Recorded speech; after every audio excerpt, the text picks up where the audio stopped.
Buongiorno a tutti voi e benvenuti alla 30ª edizione di Autopromotec 2025, che è anche il 60° compleanno della Fiera Internazionale dell'Aftermarket dell'Automotive. Allora, saluto velocemente le autorità presenti e non presenti, che sono Roberto Luongo, consigliere per l'internazionalizzazione del Ministero delle Imprese e del Made in Italy, segretario generale del Comitato Leonardo, Irene Priolo, assessore all'ambiente, programmazione territoriale, mobilità e trasporti, infrastrutture della Regione Emilia-Romagna, Gianluca Tigretti e Corrado Montalti dell'Ispettorato Territoriale dell'Emilia-Romagna del Ministero delle Imprese e del Made in Italy, Paolo Amoroso, direttore della motorizzazione civile territoriale del Nord-Est, Mirko Fleres, direttore dell'Ufficio per l'Emilia-Romagna e Marche dell'Agenzia delle Dogane e dei Monopoli, Anna Lisa Boni, assessore Comune di Bologna ai fondi europei PNRR,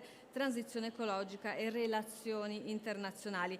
Mauro Cacciolai, comandante dei Vigili del Fuoco di Bologna, Giampiero Calzolari, presidente Bologna Fiere, Stefano Carloni, presidente AIRP e Mauro Severi, presidente AICA. Renzo Servadei, che è qui con noi, che è amministratore delegato di Autopromotec, Andrea De Bernardis, responsabile dei gruppi componenti, Car Design Engineering di Anfia, e Franco Cima, consigliere delegato dell'Agenda Digitale Affari Istituzionali e Innovazione Normativa Città Metropolitana. Allora io aprirei subito con il saluto del Ministro dell'Università e della Ricerca in qualità di rappresentante del Governo, che è la senatrice Anna Maria Bernini. Buongiorno a tutti, porto il saluto del Presidente Meloni e di tutto il Governo e ringrazio per il suo impegno l'AICA, Associazione Italiana Costruttori Autoattrezzature. Grazie al Presidente Mauro Severi e al Segretario Generale Renzo Servadei. 30ª edizione, 60 anni di vita. Ogni 2 anni la fiera Autopromotec dà appuntamento al mondo delle attrezzature e dell'aftermarket delle automobili. E Bologna è la sua casa, perché è una terra di storia, di presente e di futuro, è una terra di identità. L'ingegno che incontra l'innovazione, la ricerca e l'alta formazione sono la base di ogni progresso, nel settore automotive più che in altri campi. Il mondo dell'automobile è oltre l'automobile. Se si ha cura della filiera e di ogni suo passaggio si ottiene il miglior risultato per occupazione e sviluppo, quel mondo che è parte vitale dell'industria della mobilità. E Autopromotec è al centro.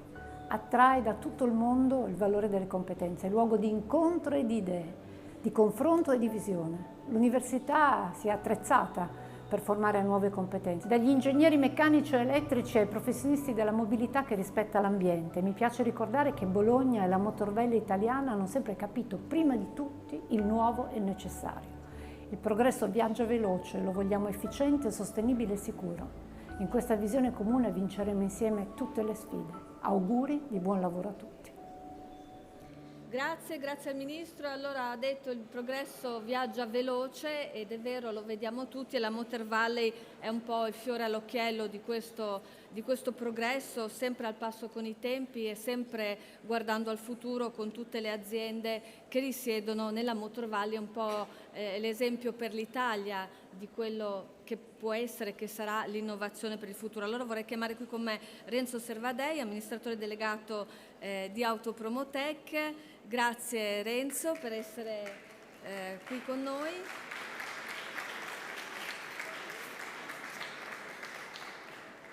Allora, dovresti avere un microfono, credo. Allora, vieni con me. Vieni con me, non ti perdere, che ti abbiamo già perso per un po'. Sì. Ecco il microfono, oppure se puoi parlare qua. Però vieni più al centro, perché sennò sei troppo defilato. Allora, guardiamo al futuro. Autopromotec, con tutte le aziende della componentistica, secondo me dovremmo anche dare dei numeri, perché sicuramente qui siamo con una platea molto, molto specializzata, molto formata e che conosce bene il settore, però magari ridare dei numeri, ridire chi siamo, cosa siamo e quanto la componentistica conta, pur guardando al futuro nel territorio Emilia-Romagna ma anche nazionale, è utile. Ma io credo che già in questi minuti di attesa voi avete già avuto un esempio pratico di quanto conta, perché ovviamente voi sapete, voi siete tutti persone di business che quando si fa l'inaugurazione arrivano le autorità, poi le autorità fanno il walk, stringono 2 o 3 mani e poi dopo arrivano. Peccato che questa volta le autorità, quando hanno cominciato a vedere esattamente cosa succede, l'assessore ha detto: ma io sono l'assessore, devo parlare di economia circolare, ma voi fate questa cosa qui che può servire anche a me. Il consigliere ha detto: sì, ma io questa innovazione è esattamente quello di cui ho sentito parlare nel tal convegno e qua la vedo. E quindi sono ancora là che stanno parlando per diciamo, creare diciamo, delle opportunità anche per le loro istituzioni, sì. E quindi diciamo, per questo motivo il convegno è arrivato in ritardo e arriveranno in ritardo anche loro. Questa è secondo me la dimostrazione pratica, perché tutti ci riempiamo la bocca, il futuro, ma in realtà noi abbiamo, e la fortuna, lo dico anche agli amici internazionali, in Italia abbiamo la più grande concentrazione al mondo di costruttori di attrezzature, una delle più grandi concentrazioni di costruttori di componenti e ricambi. Abbiamo quindi questa che negli anni dispari la fiera più grande al mondo. So che vuoi dei numeri, sì, il certificatore mi dice finché non ho certificato non lo puoi dire perché sennò ti tiro le orecchie. Ecco. Quello che vi posso dire è che erano più di 1700 lo scorso anno, quest'anno saranno molti di più, quindi avremo, scusate, non lo scorso anno, il 2019, perché noi facciamo ovviamente base, diciamo, all'edizione pre-Covid, quindi questa sarà l'edizione record, all time record sostanzialmente, per quanto riguarda i numeri. Aspettiamo 100.000 operatori professionali, di cui 20.000 provenienti da tutto il mondo, e ringrazio sentitamente, vedo tante persone che arrivano da oltreoceano o da paesi europei, e è una fiera realmente internazionale. Anche dalla Cina abbiamo visto, no? Anche dalla Cina c'è un grande interesse. C'è un grande interesse da tutto il mondo, sostanzialmente, dall'India. L'India è un paese straordinario, sta crescendo tantissimo nel settore dei pneumatici, e una delle prossime frontiere sarà l'Africa sostanzialmente, perché noi pensiamo che l'Africa sarà una delle prossime frontiere. C'è tantissimo da fare, tantissimo diciamo da cooperare, perché a noi piace anche vedere queste come piattaforme di matching. Non solo si compra, si vende, ma si fa anche, diciamo, sinergia tra produttori, soprattutto poi in termini di autoconnessa, di auto, diciamo, del futuro. Una delle cose che si deve fare è mettere insieme diverse competenze, diverse reti per poter fare la manutenzione a questi veicoli, diciamo, che noi diciamo del futuro, ma in realtà sono già, circolano. Ci sono tanti esempi. Mi diceva prima Steve Greenfield, col quale ho parlato un attimo per accordarci, volevo capire anche un po' la sua idea, che ha visto anche tante start-up che poi andrà ad approfondire, che è un bel, diciamo, passo per il futuro, avere giustamente tanti giovani formati che guardano avanti. Certo. Ma infatti noi quando pensiamo all'innovazione, noi pensiamo sempre solo alle multinazionali. È vero, le grandi multinazionali che tutti conosciamo fanno innovazione, ma noi qui abbiamo anche delle eccellenze, aziendine, start-up o anche aziende di 50-30 dipendenti che sono delle eccellenze mondiali, perché nella loro nicchia sono il numero uno. Tant'è vero che ci sono aziende che esportano l'80-90% della produzione. Beh, un esempio lo abbiamo, no, con la Dallara. Ci sono tantissime aziende, ovviamente non possiamo fare i nomi di tutti perché sono migliaia, però un esempio la Dallara che lavora moltissimo in America e quindi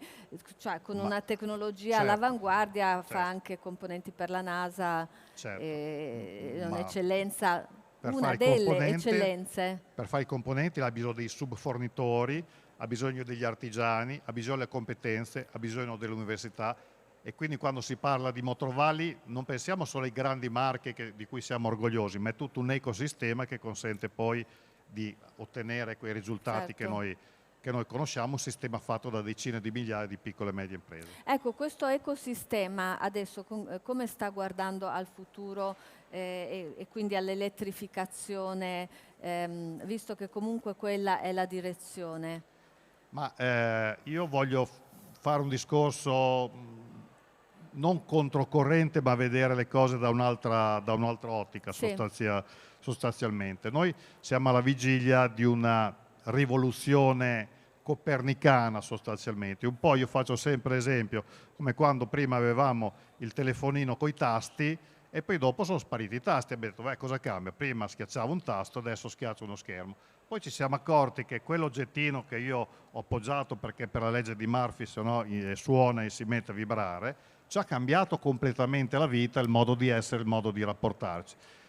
L'auto connessa farà la stessa fine, cioè nel senso che noi avremo un computer, tant'è vero che si chiamano software defined vehicle, attorno al quale verrà progettata la meccanica e questo ci darà un nuovo concetto di mobilità. Già vediamo, dice a San Francisco si chiama il taxi, sono cose che vedremo anche da noi, ci sarà sicurezza, arriveremo vicini a incidenti zero e per fare tutte queste cose vanno industrializzate e messe a terra. Per fare questo ci sono i nostri espositori sostanzialmente. Ecco, adesso in estrema sintesi perché vorrei essere, abbiamo tanti interessanti argomenti e voglio essere molto sintetico. Va bene, allora grazie Renzo, grazie poi a voi noi per essere qua. ci vediamo grazie dopo, mille. Grazie ti mille. ringrazio. E dunque io vorrei allora chiamare qui con me gli ospiti che sono Sting Greenfield, Automotive Ventures, e poi ve li presento. Almudena Benedito Garcia, could you come here with me? Thank you. Roger Abravanel, buongiorno. Ci siamo persi... Ah no, c'è, perché ogni tanto per cui perdiamo qualcuno perché la fiera è grande. Steve, could you sit here, please? Of course. Thank you. And, okay, Almudena in the middle, thanks. And could you sit there? Thank you very much. Do you have your own microphone, I think, no? Yeah, you have it. Microphone, yeah. Yeah. Lui ce l'ha? Sì. Ok. Allora, Steve Greenfield arriva dalla Georgia, you come with Georgia, from Georgia, con oltre 25 anni nel settore della tecnologia automobilistica, è un venture capital intercontinentale con una carriera che spazia dalle acquisizioni del settore della tecnologia automobilistica, ruoli di leadership in aziende di grande prestigio, ha contribuito alla supervisione di acquisizioni per un valore superiore a $1 miliardo, è anche autore di 2 libri, The Future of Automotive Retail e The Future of Mobility, oltre a scrivere il settimanale Interreport. Nel tempo libero poi si diverte a guidare le sue 3 motociclette in pista per prendersi cura anche dei suoi gatti salvati e adottati. Allora, welcome. Thank you. And invece Almudena Benedito Garcia, I hope to spoke your name in the correct way. Lei è amministratore delegato di GiPA Group, che è il centro di ricerca internazionale specializzato in aftermarket automotive, che da anni è alleato di Autopromotec e nel pomeriggio terrà i prestigiosi trofei GiPA dell'eccellenza, che sono riconoscimenti che GiPA conferisce a persone, aziende e progetti che si sono distinti nel panorama post vendite in Italia. Però poi Almudena parlerà anche di un altro tema molto importante a cui teniamo moltissimo, ossia della donne e della competenza nell'industria dell'automotive, perché le donne, lo sapete, sono ormai molte nell'automotive, tantissime sono ingegneri e quindi forse la comunicazione non lo dice abbastanza e non lo spiega abbastanza bene. E quindi ci parlerà anche di questo. E poi Roger Abravanel, Le grandi ipocrisie sul clima, ha scritto anche un libro tra tutte le cose che fa. Vi voleva dire che i proventi del libro andranno in beneficenza e quindi proprio qui troverete anche lo troverete il libro, quindi lo potete acquistare quando volete. Dietro di voi tra l'altro c'è anche una mostra a cui ho partecipato, delle foto bellissime, e ringrazio Elisabetta Cozzi del Museo Fratelli Cozzi che è qui con noi in platea e dove parla un po' del ruolo delle donne nell'automotive. Questo questa esposizione l'ha portata in tutta Italia e parla appunto dell'impegno delle donne e anche della formazione che hanno avuto e che hanno e che potranno avere. Allora io lascio subito, I give you this because you have some slides, all right? I do. Ok, allora ci farà vedere Steve Greenfield, Automotive Venture, le sue slides e come sta procedendo il mondo in questo settore. You can stand, of course. I want to express myself a little bit here. You do like to stay there, or you prefer to come here? I can stand here. You, Yeah. You stay there, I'll stay here. I stay here. Okay, great. Perfect. Well, thank you. I really appreciate being here today. We'll be talking for a few minutes this morning about the future of mobility and the implications for some of these thematic automotive things that are playing out that we'll have on folks, at the show today.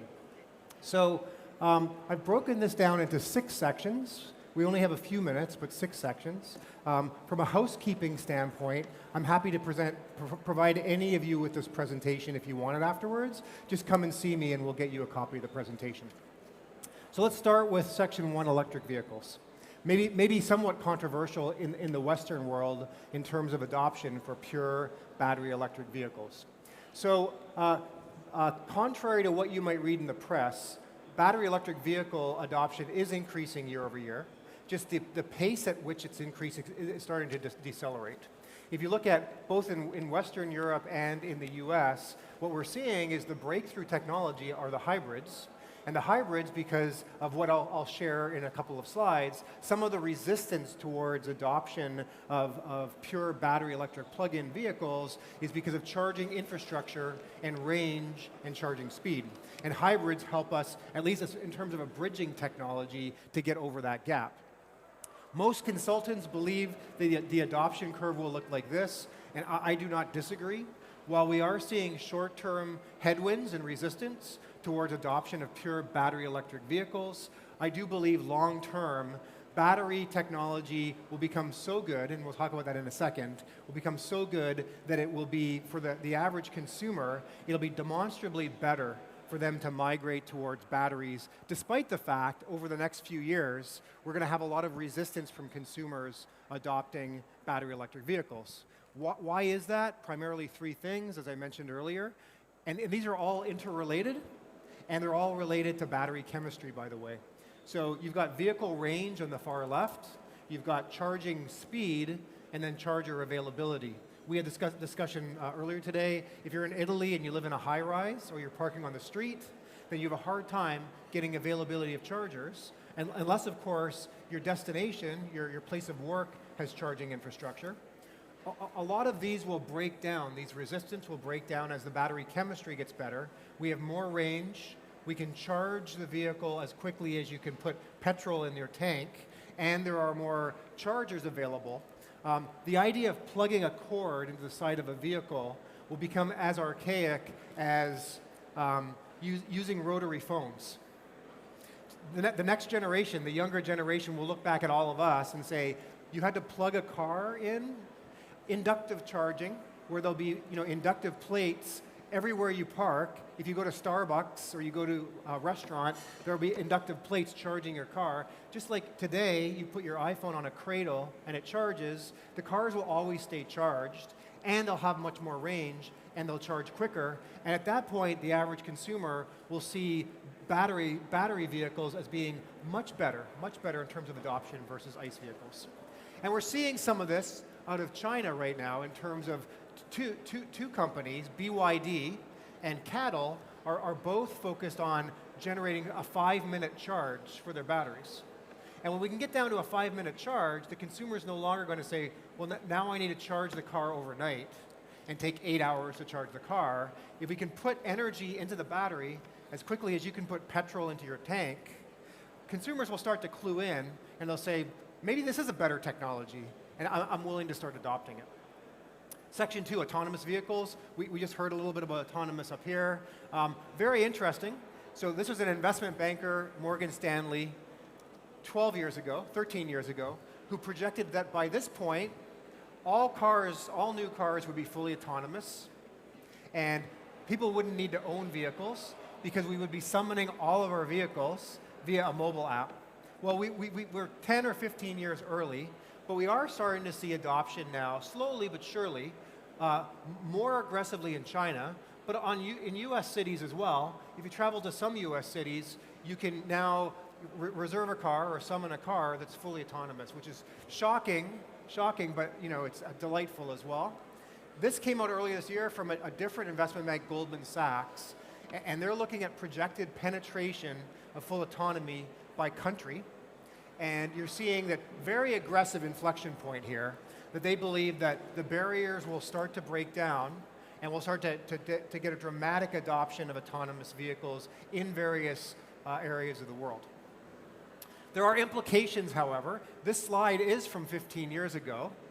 Morningside, who was looking at different areas of the economy and what the impact might be if we do move and transition to full autonomy. And I'll draw your attention to a few different areas. One is auto insurance.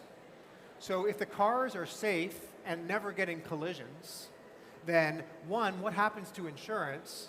And do we insure the human, because there's no human driver, or who do we charge the insurance premiums to? There are big implications elsewhere on the automakers. Who are the dominant automakers in the world where we only need a few automakers? And it's the automakers that build the best autonomous technology that should dominate going forward. And then there's obviously different issues with healthcare.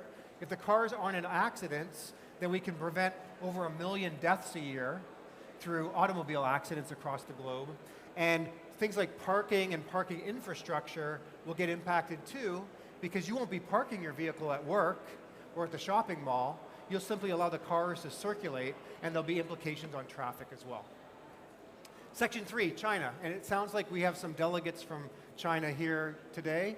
Very interesting. So if we go back 15 years, China decided that they wanted energy independence. In China, they don't extract oil and gas from the land. They're a net importer of fossil fuels. So China said, let's, for the benefit of our economy, get independence around electricity. Electrical generation through wind, solar, and EVs as well, they were intensely focused on. As a result, now 15 years later, China has effectively locked up the supply chain, the global supply chain for electrification. From mining to refining to building electrical components to building the EVs themselves, China is very, very dominant, which you might dismiss as not being a problem for the rest of the world if you don't believe that we're going to migrate towards electric vehicles. If you think the future is fossil fuels and internal combustion engines, you might dismiss this and say, no problem at all. It's a problem for the rest of the world if China has effectively locked up the EV supply chain, if we're going to be relying on China as a trading partner. 25 years ago, China's market share of new cars was 0, this red line. China now sits at about 40% of all new car capacity built in the world, and all other regions have declined in terms of market share globally. At the same time, China's now the largest new car market in the world, about 24 million new cars sold per year, but they have capacity for 20 million additional vehicles, 45 million. This is the reason that China has intense pressure to export vehicles. The cars that they're selling domestically, the automakers aren't making any profit, the dealers aren't making any profit. So the only vehicles they make profit are these 20 million vehicles that they export into different regions around the world, including Italy. So we see more and more. Italy's market share 4 years ago for Chinese new vehicles was 0. Now it's 6%, growing very, very quickly. You go into other markets, Mexico's 10%, Australia's dramatically higher. There's intense pressure for the Chinese to be exporting this excess capacity, given they've got too many automakers producing too many vehicles, and they aren't making profitability at home. So don't expect this trend to change, this pressure to export globally Chinese automakers. At the same time, you look at the cost comparative advantages. This is a BYD Seal, now the largest electric manufacturer in the world, versus a comparable Volkswagen ID.3 built in Western Europe. And you can see here across all the components of the vehicle, dramatically less cost. So they're able to produce these vehicles at dramatic less cost than Western manufacturers. And if we go back 10 years, it was 10 years ago this year that Sergio Marchionne published his publication called Confessions of a Capital Junkie. You can find this online, or I'm happy to give you a copy. You can see his presentation. But 10 years later, it's very interesting to look back and see this presentation. On one of his slides, he shows a pie chart, 2 pie charts. And his argument is that 80% of the features and functionality in a new vehicle, is undifferentiated in the mind of the consumer. So consumers really only perceive about 20% differentiation from brand to brand and model to model. His argument at this point is we should be sharing platforms globally and maybe even consolidating automakers and only be competing around the 20% of the features that consumers perceive to be differentiated around automakers. So here we are, 10 years later, and this is starting to resonate with automakers because of this Chinese threat and that they can build cars dramatically cheaper. So you will see more mergers from automakers. The challenge I have, and there's many experts in the room, I've been in automotive 25 years, and I haven't seen one example of a merger working in 25 years. So there will be pressure for automakers to share platforms, collaborate across platforms and software, and maybe even merge to take costs out and simplicity, but we haven't seen a lot of this play out overall. So to summarize, the Chinese threat to the legacy automakers is twofold. One is the cost advantage, the comparable cost advantage on the left, but there's another problem, that the Chinese can innovate dramatically faster. So if you think of a legacy automaker from concept car to getting that car into a dealership to retail to a consumer is approximately 4 years. The Chinese can do that within 9 months. So they're getting 5 times the learning cycles, 5 times the innovation cycles versus a legacy automaker who just can't innovate as quickly. So it's really hard when your opponent is faster and can do so at a cheaper cost. And right now, we as a legacy automakers have the Chinese that can do things faster and at a lower cost. It's awfully hard strategically to compete with such a component. Section 4, vehicle maintenance. There are dramatically fewer moving parts in an EV versus an ICE vehicle. So why is this problematic for the aftermarket? Fewer parts to replace and longer service intervals for an EV versus an ICE vehicle. So if you look at an EV versus a comparable ICE vehicle, the maintenance shops are going to see these vehicles much less frequently. There aren't oil changes, there aren't spark plugs to change. A lot of the regular maintenance that would bring a consumer back into a maintenance shop doesn't exist with EVs. The good thing, as I mentioned earlier, is hybrid technologies are very popular right now, far more popular than battery electric vehicles. And the beautiful thing for the aftermarket and maintenance, you're effectively supporting 2 different drivetrains simultaneously. You've got the ICE engine and you've got the EV. So at least in the interim, it should be good for the aftermarket and for maintenance repair shops because consumers will have to go in to be able to maintain both of these power plants. The cars are getting much more sophisticated. I had a chance to walk around the various show this morning and see just the amount of technology that is being exhibited here as well. And there will be a fundamental tension between the automakers trying to force the consumer to come back to their certified shops versus the independent repair shop. And the challenge is going to be with the sophistication of the car and therefore the sophistication of the technician skill needed to work on the car and the specialized tools. It'll be very, very hard for the independent repair shop to keep technicians and tools that will be able to work on these sophisticated technology devices, vehicles. So while there will be these right to repair acts that will permit the independent repair shops to get the telematics data and the code and the schematics of these vehicles, despite that, the independent repair shops are still going to have a hard time keeping up with the technological innovations needed and the sophistication of the technicians to be able to work on these vehicles. And the promise of the connected car, the software-defined vehicle in the connected car, was the car should be able to diagnose itself when critical components are about to fail, and then guide the driver back to a certified shop. So this is another issue with independent repair shops. They may not even get the opportunity to bid on the business, to market to the consumer, because the car itself might be alerting the consumer and guiding them to go to a certified repair shop in the future. This excites the OEMs, but for the aftermarket and the independent repair shops, it is a cause for concern. And then Section 5, collision repair, which is somewhat related. This is an example from the US. This is a Rivian brand. This was back in 2023, a couple of years ago. And this small, what we would call in the US a fender bender, a small accident, the consumer received their vehicle back 9 months later, and the bill for this small accident was $42,000. I know, exactly right. So what's going on here? And what are the implications of what's going on here? So Elon Musk apparently collected Hot Wheels cars when he was a kid. And he looked at these Hot Wheels cars and says, well, if we could cast the entire body of this vehicle, the frame of this vehicle in one piece, why can't we do the same thing with gigacasting or megacasting? If you look at an earlier version of a Tesla Model 3, there were 150 unique components in the frame. This version now has 3 components in the frame. It adds a lot of complexity if you're trying to repair that frame if there's collision damage overall.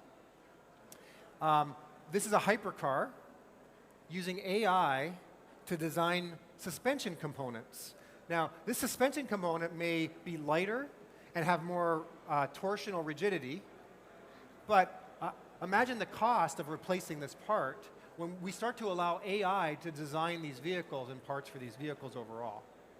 This is a Tesla air conditioning manifold on the right. One solid piece of cast aluminum. $3,800 for that part. So if there's a collision, even a small collision, and this piece of aluminum gets torn or bent, and you need to replace this part for $3,800 plus labor, versus a legacy automaker that might have 20 different components, any which of might be $20 to replace. We're moving very quickly to take costs out of the production of vehicles, but the actual repairability of the vehicles is going to be a challenge overall. This is one model year change for a Toyota Camry in the front bumper assembly, going from 18 parts in 2017 model year. The very next year for a Toyota Camry, 43 parts and twice the cost in terms of replacement for these components. What happens if you have to repair that bumper? This happens. So again, the same model years, a front end impact from 2017 to 2018, the cost to repair the car in one model year is 26% higher.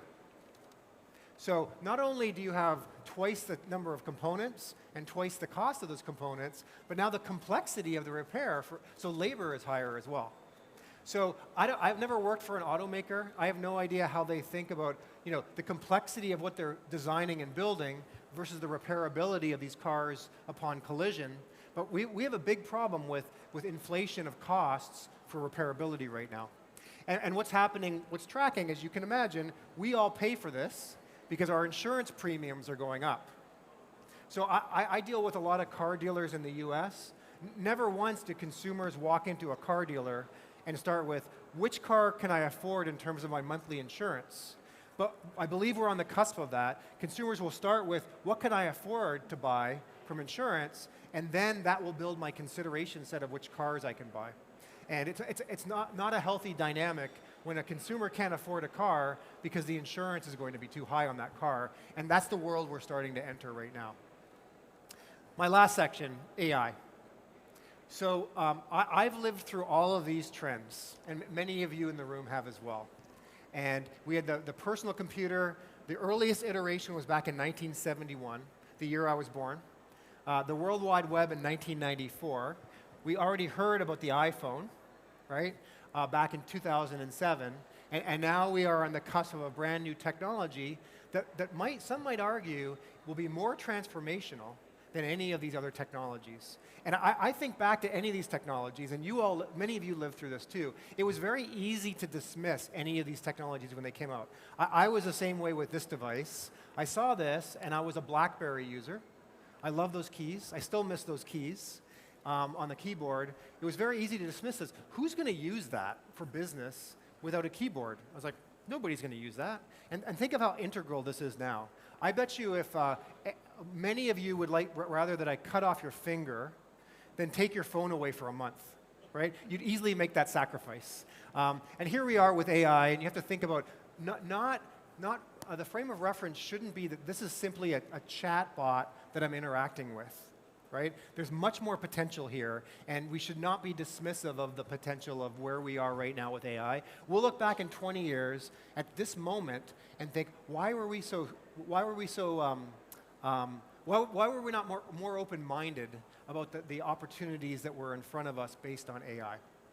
So let's talk about this. So ChatGPT, these are the number of months to get to 100 million users for these different technologies. All the way over on the right is ChatGPT, 2 months to get to 100 million users. So the adoption has been like vertical. It's been amazing to see how quickly we've adopted this technology.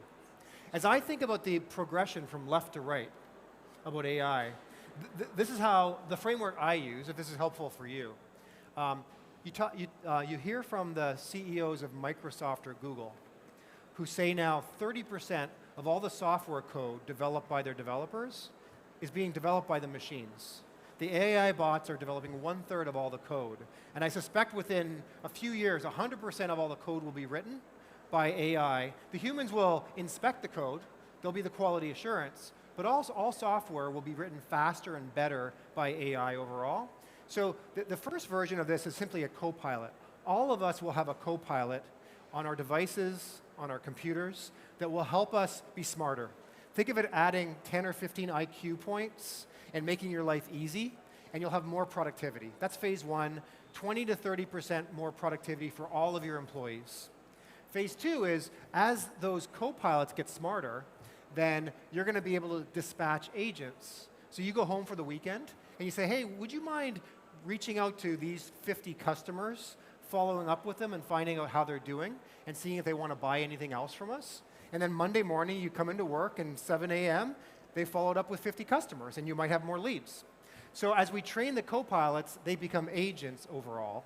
And then it won't be long before you as an employer says, well, hold on, these agents are doing a better job than my employees.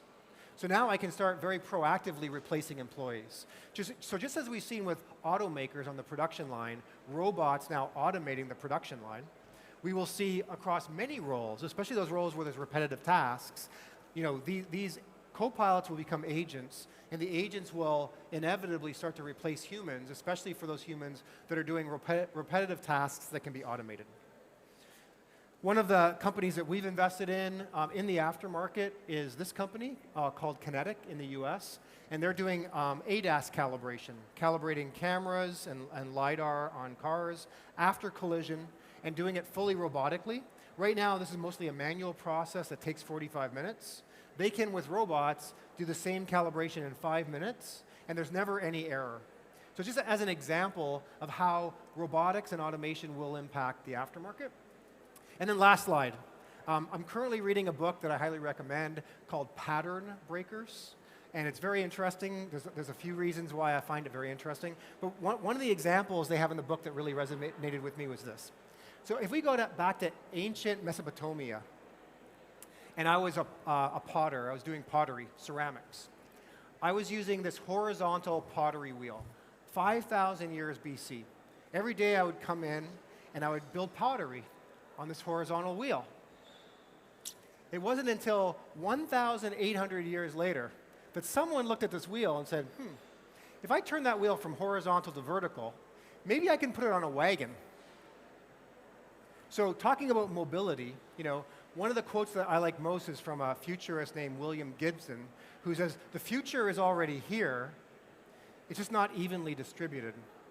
And I think there are probably technologies right in front of our eyes today, and it's up to us to connect the dots, right? How could it be that it took 1,800 years for someone to think about taking a horizontal wheel and turning it vertical for the benefit of productivity and mobility? So that's all I have today. Thank you for your time. And it sounds like we'll be up here.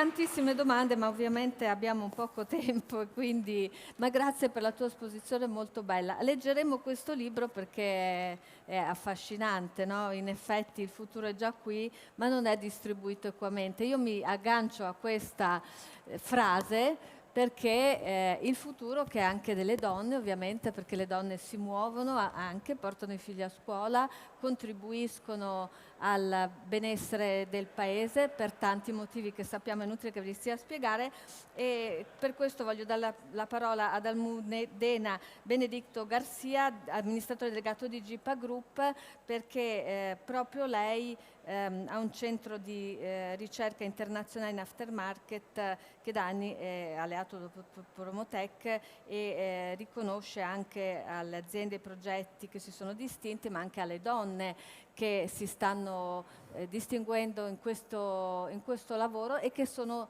sempre di più. Allora, io volevo chiedere a te com'è la situazione in questo momento, e c'è tanto bisogno in realtà di formazione, di personale e ovviamente anche di donne. Thank you very much. Thank you. Grazie mille. Thank you. I'll switch in English. Can you Yeah. hear me well? Is that fine? Yeah.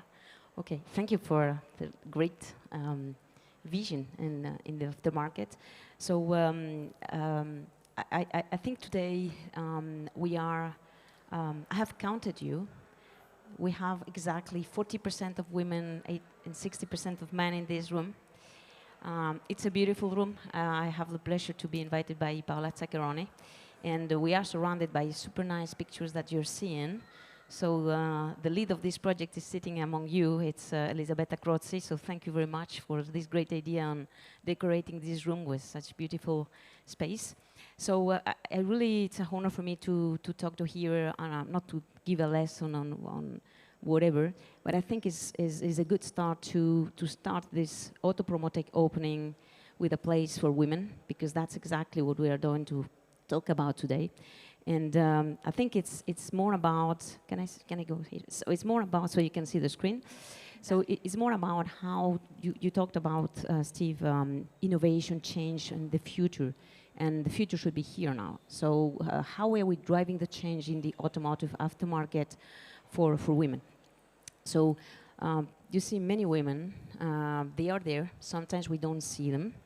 And of course, there's a big gap. So today I will try to the time is counted, but to guide through a bit the aftermarket sector, showing some numbers, because numbers already speak by themselves, and trying to imagine what we could do all together in this sector to make it a sector where the gender difference is not there, because it's about that.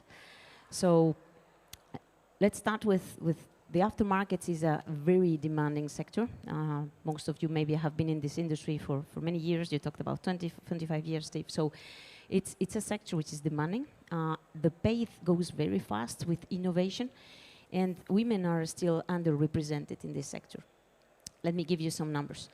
You see that 25% of women in the automotive market. When it comes to aftermarkets, we only have 15% of women. When it comes to leading women in the market, it drops to 5%. And if you go to technical jobs or mechanics, in the workshops, you only have 3% of women. So I think the numbers speak by themselves, but this has a history. Yeah? So the important thing is that we also need to consider the women a decision maker. 60% of the decisions in the aftermarket in maintaining the cars are from women. So you need to look at the women from a professional side, but also from a customer and consumer side. Not all the women are in the F1. I think there are 5 women in the F1, which already is, I think, a good number considering it. And then you see the women are also your customers if you have a workshop or if you hire an engineer and you're developing products. So let's have women in mind too when we design products. For instance, 48% of women in Italy, these are Italian statistics, are drivers. They drive. So those are, half of them are your customers also if you are past manufacturer workshop. 59% of the drivers of women are between 18 and 34 years old. What does it mean? It means that they are there, the customers. They are driving and maintaining a car, so they decide about their car.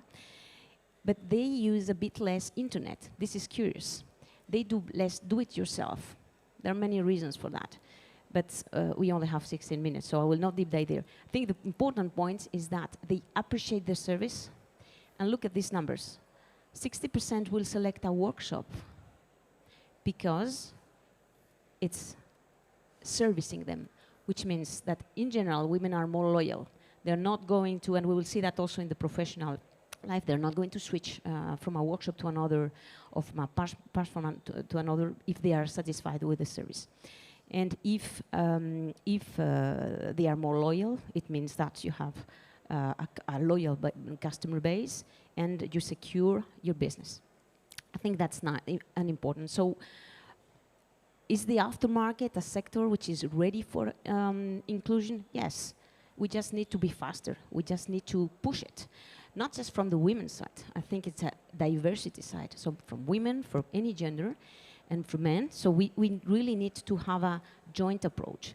Why? Well, it's been proven, I think we have McKinsey in the room, by a study from McKinsey that 25% of diverse teams perform 25% more. And in the aftermarket, this grows up to 27%. So do you think we have a question if we have a diverse team or not? I think we don't have a question. The numbers are proving it because it brings different visions, because it brings empathy, and because it's like having different nationalities or cultures. So it shouldn't be a question. When you have different customer expectations, if you have a diverse team, you are able to approach them. If you are having technology get more or less complex, you always have a diverse team. We can address it because you have a polyvalent competencies. And it's about, inclusion is also about, let's say, proving your workforce, meaning that you need to have a team which is performant. And if performance is also linked to diversity, the question of having women or not having women is not there anymore. So concretely, what can be the benefits of a gender-neutral recruitment? It seems obvious, but I think I would like to point out three main aspects. The first one is that you double your talent pool. Mechanically, you have 50-50, yes? So why ignoring half of the population when you are recruiting a mechanic, an engineer, or whatever job? Then you attract young generations. I think you've seen many statistics, and at GiPA, we've been working with numbers for the last 40 years. In the last 30 years, the main concern of a workshop was, do you know? 82% repeat year after year that their main concern is the shortage on people, on mechanics. And the second one is to retain them. So if you want to attract young generations, Generation Z, millennials, they are very stuck on values. So, and these gender values and diversity are very keen to them. So if you want to attract them, you need to make sure in your job advertising, your communication, your promotions, when you develop products and when you talk to this audience, there's the gender diversity communication item there. Otherwise, you are missing this population. Silently, they will just not go for you to your companies. So that's very clear. And then you reduce turnover. We talked about the loyalty of women versus a workshop, yes?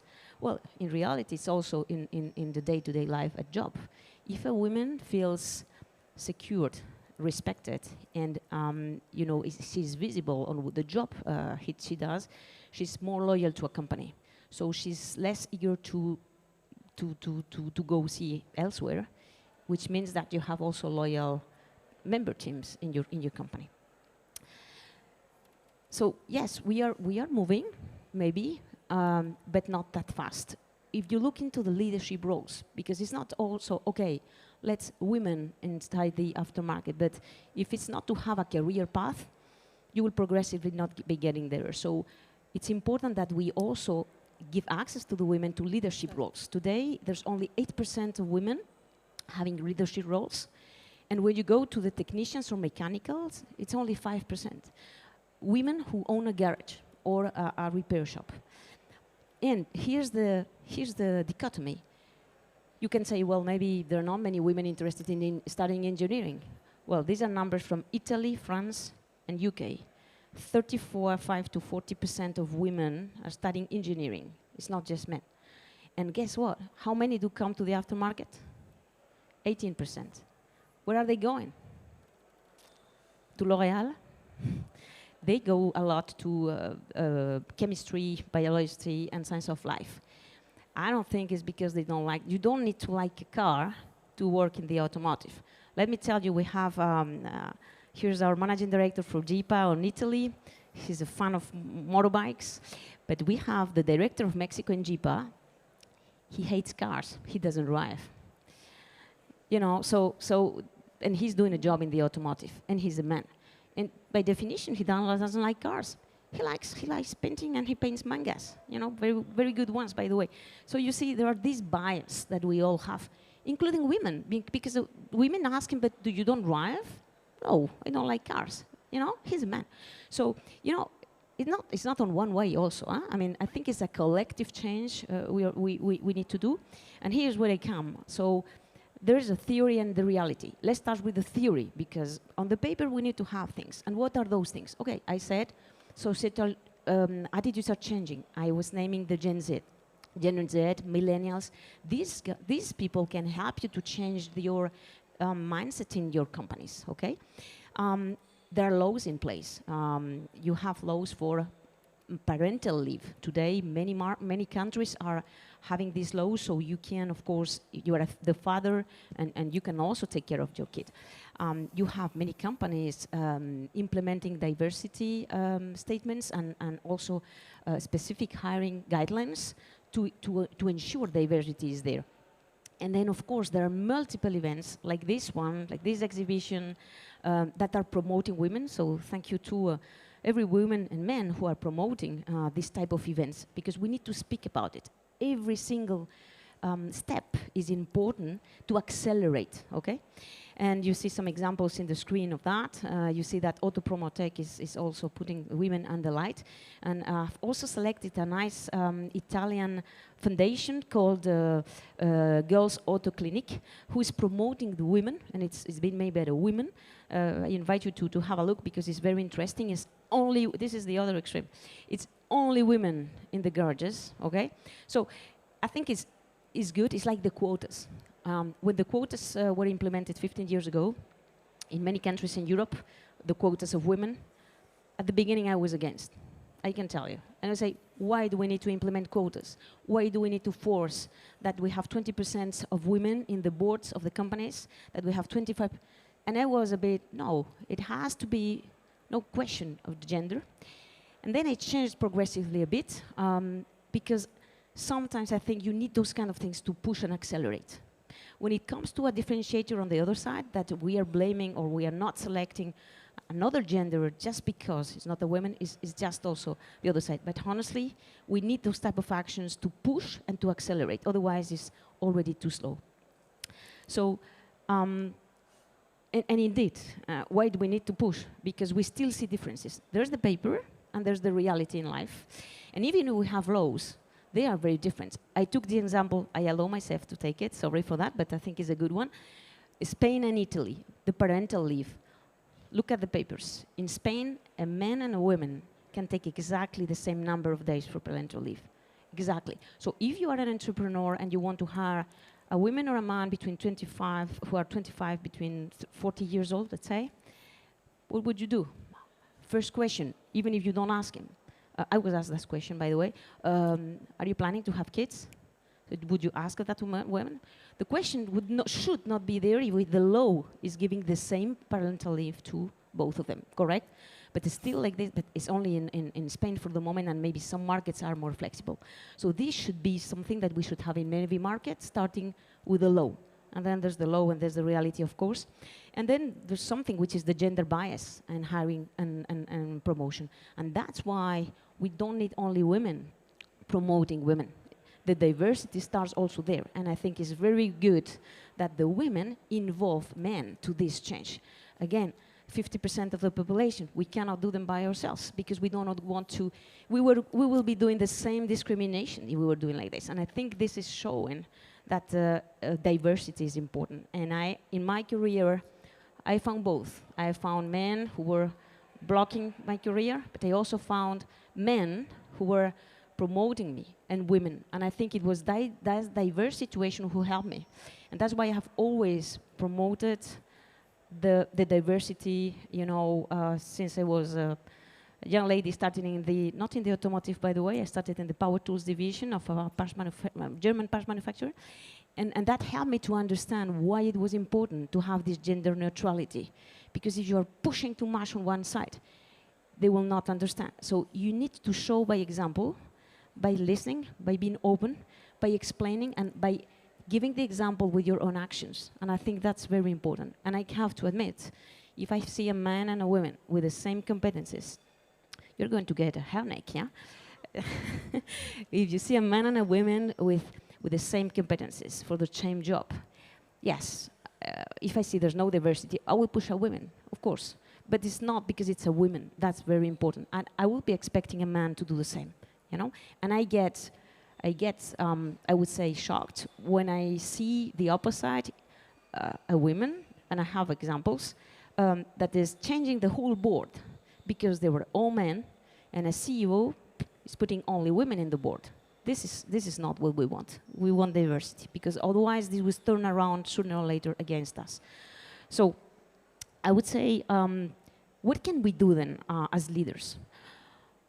Here are some examples. I think you might have other ideas, and they are all welcome, and we need these kind of forums to promote these ideas. So first is the gender neutral hiring and marketing. So you need to attract new generations, but you also need to show that the diversity is positive, not only for efficiency or profitability, also because it gives innovation and new ideas. We were talking about innovation before. I think it's very important to have this in mind. Diverse teams bring different views, and you are faster in innovating. The second point would be that, of course, if you are a part manufacturer or in the automotive industry, for instance, you need to have everybody in mind. You design a product, you need to think, okay, could a woman or a disabled person use this product? Yeah. So today there's no excuse. Maybe 40 years ago you had to have strength to work in a workshop. Today you've seen women driving trucks, women driving buses. There's not a question because you have you don't need the strength for that. Maybe in the past we did. That shouldn't be an excuse anymore. And more with the new technologies. You talked about AI, Steve. So I think this is a very good point. There are many changes in the technical side that will help also to this transition for the jobs that needed a strength or a height or whatever. Okay. And then the internal inclusion programs. Personally, I participated in the different American companies I work with in several mentorship programs. And guess what? I was not only mentoring women. I was asking also to mentor men to change their mindset. So I think it's very important that also women see that there's a career in the aftermarket that is not only a wall of men. And I think the more we can promote that, the better. The partnership with the schools, very important. It starts with the education. And let me tell you something, it starts with the education of the families too. Because when you have a teenager, she or he is 14 years old, she's 14 years old, and she's going to say, how am I going to work in a garage? And the parents are going to say, oh no, my God, this is full of men. What are going, when you get change, what is going to happen? So the schools, we need to go into the schools to promote that so the parents are not blocking the women to work into this industry, okay? And then I would like to conclude with maybe a final personal thought, which is we talked about performance recognized equally. Yeah.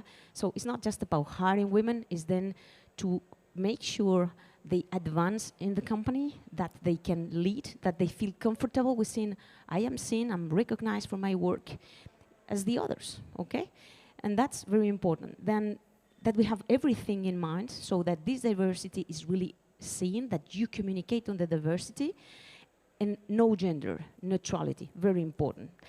And then this leads to innovation. So the innovation would be our push. We need to be innovative, yes. we need to be people-centric. We have technology, yes. We have digitalization, yes.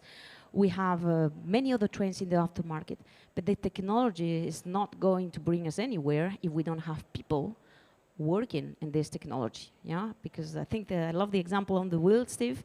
It took, 2,000, 3,000 years, yes. I mean, have you seen how much it has taken to the AI to jump into our lives? 3 years ago, nobody knew what Copilot or Mistral, sorry, I need to name a French one, Mistral or whatever, ChatGPT was. But today is our kids starting using. I say, hey mom, what are you doing the PowerPoint? I say, I'm preparing my PowerPoint. I say, you don't need that. Look. I said, don't touch my PowerPoint, it's ready now. So that was on Sunday. I say, oh my God. And Paola was asking me, can you send me your PowerPoint? And then my kids are 18 years old, and they manipulate this. And they do a PowerPoint in 10 minutes with the script and so you cannot just refuse this, but what you have in mind and the values you convey are not in a PowerPoint. So I encourage you to start today, immediately with some actions. Think about what you can do for this industry, for women, and we're here to collaborate in diversity, and I think that's the most beautiful thing. Thank you. Grazie. Grazie Almudena Benedito Garcia, poi noi ci vediamo nel corso di queste giornate e appunto non è una sfida donne e uomini, ma è un modo di collaborare, perché ovviamente siamo tutti esseri umani e tutti hanno il diritto di crescere, formarsi, imparare e lavorare. Passo subito la parola all'ultimo ospite, mi dispiace averla lasciata per ultima, ma non meno importante, Roger Abravanel, che ha anche scritto un libro, vi ricordo che si può acquistare e si fermerà per firmare e autografare il libro, Le grandi ipocrisie del clima. Le grandi ipocrisie del clima, ci sono tante, tante cose da dire. La lingua. Everybody understands English here, look. Non c'è nessuno con gli auricolari. Però forse preferite che parlo italiano? Vedo che parlo italiano, so I'm sorry for you, but I start in English. My book is about the hypocrisies about climate, and we are in the center of hypocrisies. You go out and you see everything about green and ESG, right? And then we have a lady talking about gender parity. However, you are in a country, but we are Italians, we're similar to the rest of Europe, right? We're not. Come funziona questo così? Does it work? No. Work? No?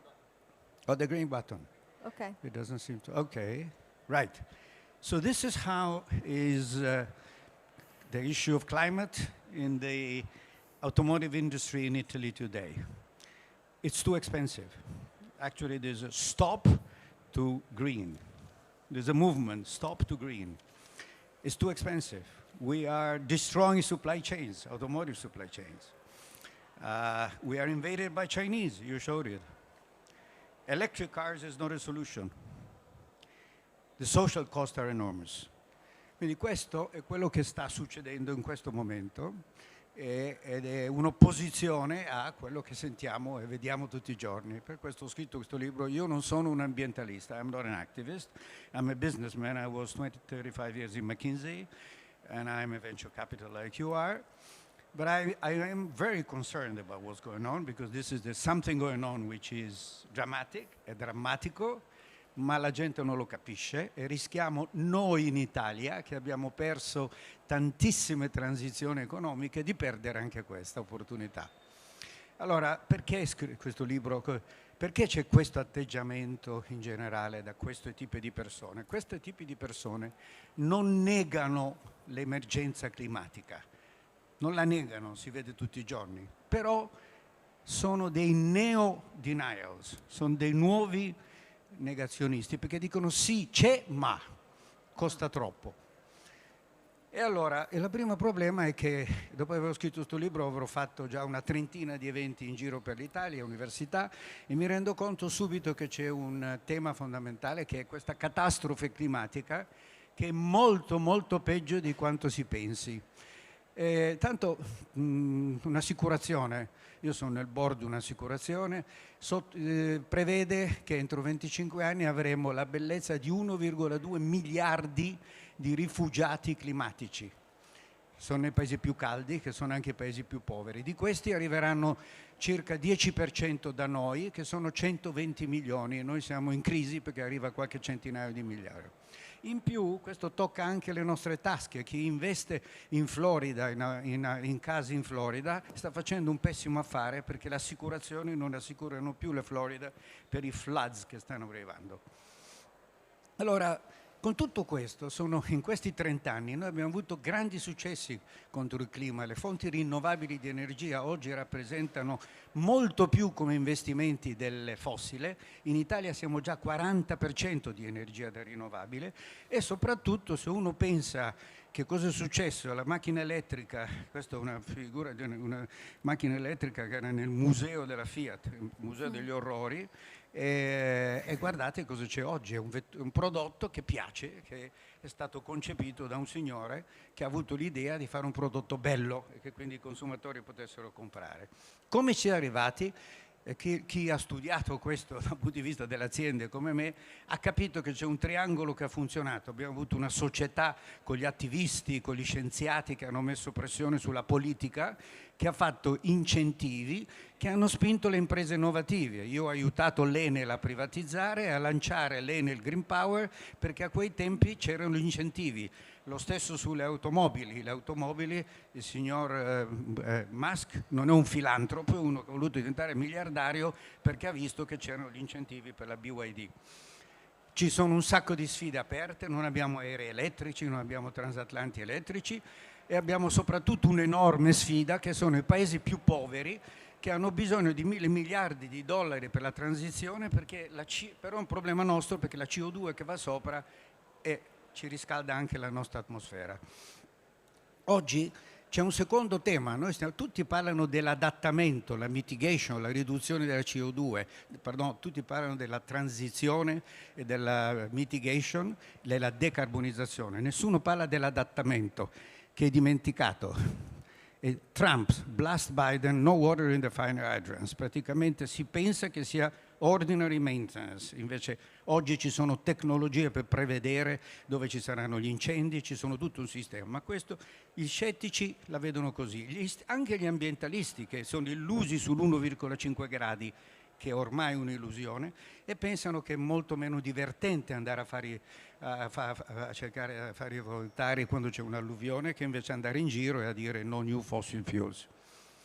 Ecco, a questo punto appaiono chi sono i due tipi di ipocriti. I primi tipi di ipocriti sono quelli che appunto dicono: questo è un grosso problema, ma cosa dicono? Dicono, signor Trump non è un ipocrita, lui è un vero denialist. Trump digs coal, quindi non c'è un problema, it's a fraud, è tutto motivato dai cinesi, it's a fraud, quindi, o della sinistra. Però invece noi abbiamo dei neonegazionisti, gente che dice sì, aspettiamo, renewable non si possono fare più di tanti, let's wait for nuclear, anche se arriverà fra forse 20-25 anni. No alle auto elettriche cinesi e alle batterie cinesi sono dentro, the transition is too expensive. È inutile ridurre le nostre emissioni se gli Stati Uniti sono venuti fuori e hanno cancellato l'accordo di Kyoto.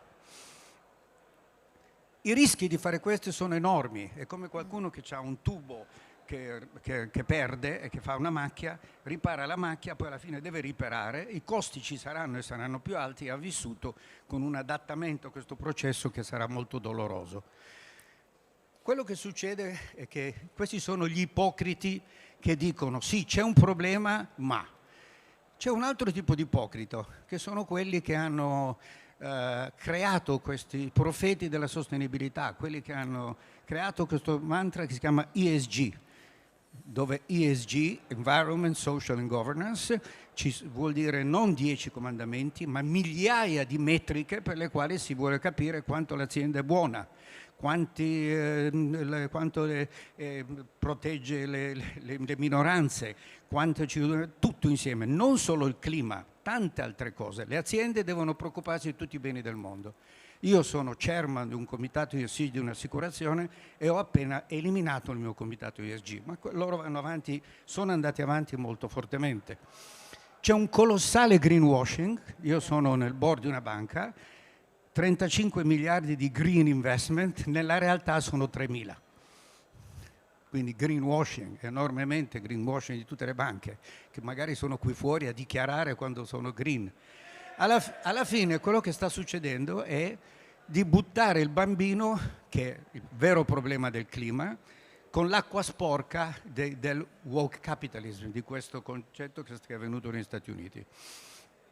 Da questo punto l'orologio del clima, in questo momento, e direi che Trump ha giocato un ruolo molto forte, rischia di tornare indietro di 30 anni, perché abbiamo fatto molto progress, ma in questo momento si rischia veramente di tornare indietro. Perché? Perché senza il vertice della politica, e soprattutto tre, che sono gli Stati Uniti, l'Europa e la Cina, non si fa niente. Cosa sta succedendo? Gli Stati Uniti hanno fatto inversione di rotta. L'Europa sta facendo un ritocco al Green Deal che fa ridere i polli. L'unico che va avanti è la Cina, che sta accelerando gli investimenti. Per la prima volta la Cina ha rallentato le emissioni di CO2. E quindi gli ipocriti stanno tornando indietro. BlackRock, che ha creato l'alleanza per 3.0, l'ha abbandonata. Tutti i programmi di diversity, equity di Meta sono stati eliminati. Si sono immediatamente allineati, hanno dimostrato quanto erano ipocriti. In Europa abbiamo fortissime opposizioni, come ho fatto vedere, ci sono dei fatti che sono veri. I prezzi dell'energia in Europa sono 3 volte che negli Stati Uniti, però dicono no alle rinnovabili e puntiamo sul nucleare, che non è la soluzione. La filiera automotive è in crisi, licenziano gli OEM europei, stanno licenziando. La colpa dell'auto elettrica non è assolutamente vero. Nel 2007 in Europa si vendevano 18 milioni di auto, quest'anno 10 milioni. C'era capacity da essere ridotta che non è stata ridotta, l'auto elettrica non conta niente, non c'entra niente. La Cina emette il 30% della CO2 globale e non si può essere assolutamente nostri alleati, e anche questo non è vero. Cosa sta succedendo in questo momento? C'è una specie zero-sum game. Quelli che dicono c'è una torta, più di tanto non può crescere, se tu perdi io guadagno, no? Quindi ti metto i dazi, così tu guadagni meno, io guadagno di più. È la stessa logica nel clima. La difesa del clima costa troppo, spendo meno. Dall'altra parte gli attivisti dicono state guadagnando troppo, lo sviluppo economico sta uccidendo il pianeta. Questo è sbagliato, per una ragione, che la torta cresce. La torta cresce, non è ferma, però in questo momento il mondo rischia di tornare indietro perché la gente non ha capito questo piccolo dettaglio. Contro la somma zero bisogna andare da questo in Europa, dal Green Deal al Smart Deal. Faccio vedere solo un esempio di che cosa è quanti minuti c'è ancora? Ma no, finisca, tanto okay. Siamo in ritardo comunque, chi ha interesse a sentire sente, credo chi che non sono ha a 10 interesse non minuti o 20. sente. Allora, Ma uno dei primi problemi che noi abbiamo è stimolare l'innovation. Sì. Il signore qui è un venture capitalist, lui guadagna sull'innovation, anch'io nel mio piccolo. Tutto ciò che ha fatto andare il mondo è stata l'innovation. Sì. No? E il fatto è che bisogna sfruttare l'innovation. Noi in Italia abbiamo molta innovation, per esempio il riciclo industriale, ma noi in Italia siamo anche molto bravi a proteggere i carrozzoni, the old guys, we protect them. L'abbiamo fatto con la chimica, con la siderurgia, lo stiamo ancora facendo. Questo è uno dei problemi. L'altra cosa è che bisogna investire in infrastrutture. I cinesi hanno investito 280 billion per fare infrastrutture di ricarica e infatti hanno un'auto su 2 venduta in Cina è elettrica. In Italia l'8%, in Norvegia l'89%. Perché? Ma fondamentalmente perché hanno le strutture di ricarica nei condomini. Allora noi continuiamo a dire, noi siamo i fanalini di coda, noi che diciamo everything is green, ma l'Italia è il paese che prende meno electric car d'Europa, meno. molto, 8% contro l'89%, ma la media è 20%. Perché? Perché abbiamo queste policy, che sono policy all'italiana, stop and go. L'anno scorso ci sono stati 1 billion di incentivi per le auto elettriche in Italia, sono stati esercitati in 40 ore e 80% delle auto elettriche sono finite in Norvegia. Ed è la stessa cosa, quindi facciamo questi stop and go, non è smart regulation, è molto stupid regulation. Chiudiamo per dire, allora tutto questo che implicazioni ha per voi? Ha implicazioni, chiaramente ho ascoltato con interesse la presentazione, è chiaro che il futuro è l'auto elettrica, anche se non l'abbiamo capito, l'auto elettrica poi ha tutto quello che c'è dietro, il software, però chiaramente essendo design da zero è molto più facile farle così loro. Certo. Allora, i componenti, cambierà l'elettronica di bordo, la guida assistita, ci saranno ricariche ad alte prestazioni, ci saranno modi di ottimizzare le batterie. Gli OEMs faranno alte prestazioni e costi competitivi. Ci sarà un consolidamento. In questo momento in Cina ci sono 97 brands, ne rimarranno 3, in Europa lo stesso. E invece verso il settore distribuzione e service ci sarà il service senza la vendita. Oggi il service fa la vendita. Ci saranno new entrant, c'è una società che si chiama Tuhu in Cina, ha 6.300 officine di proprietà e 19.000 affiliate. Per capire come sarà il mondo di questa value chain basta andare in Cina. Si va in Cina e si capisce come cambia. Quindi il messaggio di fondo che io avevo, e ho chiuso con questa, è che è molto importante per chi opera nel business non farsi influenzare né dagli ipocriti di un lato né dagli ipocriti dell'altro, ma capire molto bene dove sta andando il mondo e cercando di far parte dei winners, non dei loser, perché è chiaro che i componenti, ci sarà un sacco di losers, ma ci saranno anche i winners. E quindi capire, questo anche se è un problema, la gente sente 2050, a parte il 2050 fa 25 anni, ma sono cose che succedono adesso. Quindi l'ESG, io ho chiuso il mio ESG, non serve a niente, perché la parte S, io sono stato uno dei primi a spingere per le quote rosa, Sì.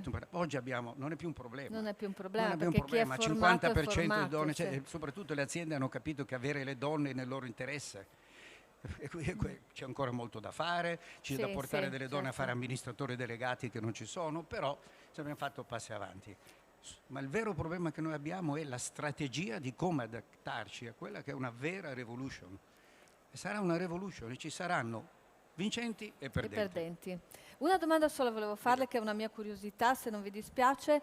Per quale motivo lei dice che il nucleare non è una strategia? Perché il nucleare, il mio coautore ha costruito una centrale nucleare, io sono ingegnere, ma non... Certo.